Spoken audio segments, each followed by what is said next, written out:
आजच्या या अतिशय महत्त्वाच्या कार्यक्रमाचे ज्यांनी पुढाकार घेतला आणि हा मेळावा आयोजित केला ते पनवेलचे राष्ट्रवादीचे अध्यक्ष सतीश पाटील, ज्यांचा विचार या ठिकाणी आपण ऐकले, ते शेजारच्या शिरूरचे खासदार डॉक्टर अमोल कोल्हे, राष्ट्रवादीच्या महिला संघटनेच्या राज्याच्या प्रमुख ॲडव्होकेट रोहिणीताई खडसे, युवकांचे नेते मोहम्मदभाई शेख या ठिकाणी हे आयोजित करण्याच्यासाठी कष्ट घेणारे सहकारी प्रशांत पाटील, भावनाताई घाणेकर, व्यासपीठाचे बाकीचे सगळे मान्यवर, विशेषतः मान, खटाव, खंडाळा या भागातल्या प्रश्नामध्ये नेहमी लक्ष देणारे श्री प्रभाकर देशमुख, अन्य सगळे सहकारी आणि बंधू भगिनींनो, आता हा अनेक दृष्टीनं महत्त्वाचा कार्यक्रम आहे. काही नवीन प्रश्न निर्माण झालेत, त्यासाठी स्वतंत्र राज्य सरकारला विश्वासात घेऊन बैठक करावी लागेल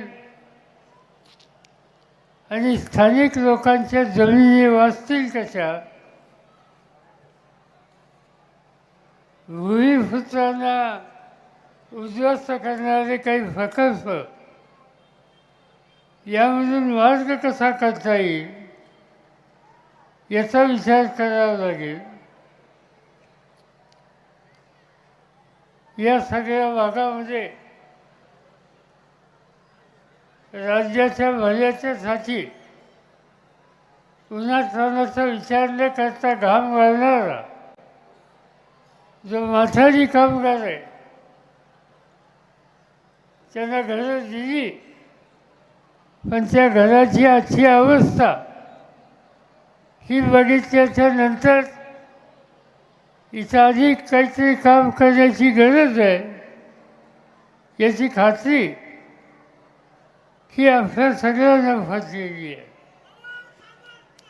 आणि अशा अनेक गोष्टी आहेत, त्या गोष्टीचा विचार आजच्या या कार्यक्रमाच्या मध्ये अनेक विषयांनी आपल्या भाषणात केला. मला आठवतं त्या काळामध्ये मी राज्यामध्ये राज्यमंत्रीपदाचं काम करत होतो. वसंतराव नाईक मुख्यमंत्री होते आणि सिडकोचा प्रकल्प हा करण्याच्याबद्दलचा निर्णय झाला. नंतरच्या काळामध्ये माझ्याकडं विरोधी पक्ष नेत्याची जबाबदारी आली आणि ती आल्याच्या नंतर या भागातल्या भूमिपुत्रांचे अनेक प्रश्न आम्हाला लोकांच्या कानावर आले. मला आठवतं की या भागामध्ये त्यावेळेचे आमचे सहकारी G V Patil, Datta Patil, G N Patil, अनेकांची नावं घेता येतील. या सगळ्यांनी इथल्या भूमिपुत्राचा प्रश्न हा महाराष्ट्राच्या विधानसभेमध्ये मांडला आणि त्याला साथ आम्ही लोकांनी दिली. आज या ठिकाणी उत्तम इमारती बघायला मिळत आहेत, पण मला आठवत आहे की सिडकोची उभारणी होण्याच्या काळामध्ये या भागामध्ये दत्ता फातील असो, दिल्ली फातील असो, अन्य सहकाऱ्यांच्या बरोबर आम्ही लोक अनेक मैल या भागात फिरलो, बांधावर फिरलो. इमारती नव्हत्या, वाटाची खचरं होती, वाटाचं पीक होतं आणि सवन शेतकरी उद्ध्वस्त होईल अशा प्रकारची स्थिती ही त्या ठिकाणी निर्माण झाली.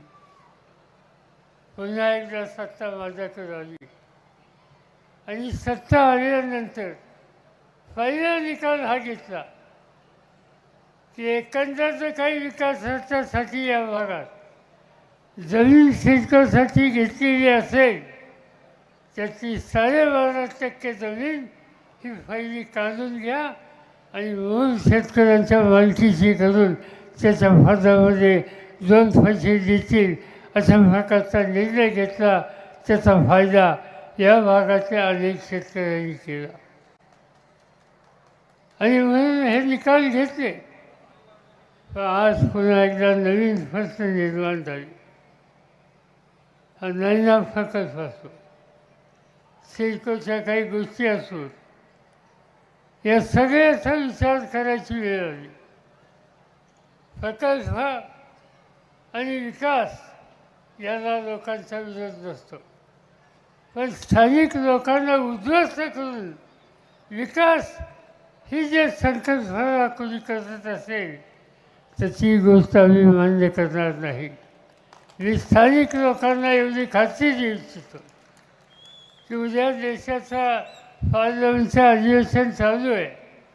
आज 10 दिवसात ते संपेल आणि ते अधिवेशन संपल्यानंतर राज्य सरकारला विश्वासात घेऊन आणि स्थानिक जनतेला विश्वासात घेऊन या नैना प्रकल्पाच्यासाठी जी काही आपल्याला तुमची मागणी असेल त्याची पूर्तता करायला जी काही पावलं टाकायला आवश्यकता असेल त्यामध्ये तुमच्या खांद्याला खांदा लावून मी आणि माझे सगळे सहकारी तुमच्याबरोबर आहोत हे या ठिकाणी मुद्दाम सांगू इच्छितो. काही करायची गरज आहे. हा विकास याचा अर्थ स्थानिक माणूस उद्ध्वस्त नव्हे. हा विकास याचा अर्थ स्थानिक माणसाच्या संसारामध्ये सुधारणा झाली ही स्थिती आज आपल्या सगळ्यांना निर्माण करायची. आज ज्यांच्या हातामध्ये देशाची सत्ता आहे ते लोक देशाचा विचार करत नाही. आज तुम्ही वर्तमानपत्रामध्ये वाचलं, तुम्ही कदाचित असं असेल, आज देशाचे प्रधानमंत्री सुरतला गेले. कशासाठी गेले? देशातला सगळ्यात मोठा हिऱ्यांचा प्रकल्प आज त्याचं उद्घाटन सुरतमध्ये ते करत होते. तर माहीत असेल नसेल, ही जी मुंबई आहे आणि मुंबईमधला विकेसी म्हणून जो भाग आहे बांद्रा कुर्ला कॉम्प्लेक्समध्ये, त्या विकेसीमध्ये मी स्वतः राज्याचा मुख्यमंत्री असताना हिऱ्यांना फायदे फाडण्याचं काम आणि हिरे व्यवहार इथं करून हजारो लोकांना काम देण्याचा निर्णय आम्ही घेतला. तिथल्या लोकांना जमीन दिल्या आणि जमीन देताना फक्त 1 रुपयाला तिथं जमीन दिली आणि हजारो लोकांना काम आणलं. आनंद झाला मला, लोकांना काम मिळालं. पण आज देशाचे प्रधानमंत्री इथं काय होतं याचा विचार करत नाही. इथं जे झालं ते सुरतला कसं लिहिता येईल याचा विचार करतायत आणि इच्छेपेक्षा मोठा प्रकल्प तिथं होईल अशी काळजी त्या ठिकाणी घेतात. देशाचा विचार करण्याची दृष्टी ज्या व्यक्तीमध्ये नाही त्याच्या हातामध्ये आज देशाची सत्ता आहे. ही भूमिका आपण लक्षात ठेवली पाहिजे आणि आपल्या एकजुटीनं आपल्या भल्याचा विचार या ठिकाणी करावा लागेल हे मुद्दा मी आपल्या सगळ्यांना सांगू इच्छितो. आणखी अनेक गोष्टी आहेत, वेळ झालेला आहे. यानंतरच्या काही कार्यक्रम आहेत, म्हणून मी काय आपला अधिक वेळ घेऊ इच्छित नाही. मला आनंद आहे की या भागामध्ये सातारा असो, महाड असो, खटाव असो, या भागातले लोकसुद्धा आहेत. महाराष्ट्राच्या उभारणीसाठी अतिशय कष्ट करण्याचं काम एका महान नेत्याने केलं. त्या महान नेत्याचं नाव यशवंतराव चव्हाण आहे. आणि त्या यशवंतराव चव्हाणांचा आदर्श घेऊन तिथं कष्ट करणारा हा वर्ग या ठिकाणी आहे. माझी खात्री आहे की आमचा हा सगळा घटक घाम गाळेल, इथल्या संस्कृतीत भर पडेल, इथल्या लोकांच्या जीवाभावाची समरस होईल आणि हा संबंध भाग प्रगतीच्या दृष्टीनं, विकासाच्या दृष्टीनं पुढे नेण्यासाठी जे काही योगदान द्यावं लागेल ते योगदान देईल या भागाची खात्री या ठिकाणी बाळगतो. माझे 2 शब्द संपवतो. जय हिंद, जय महाराष्ट्र.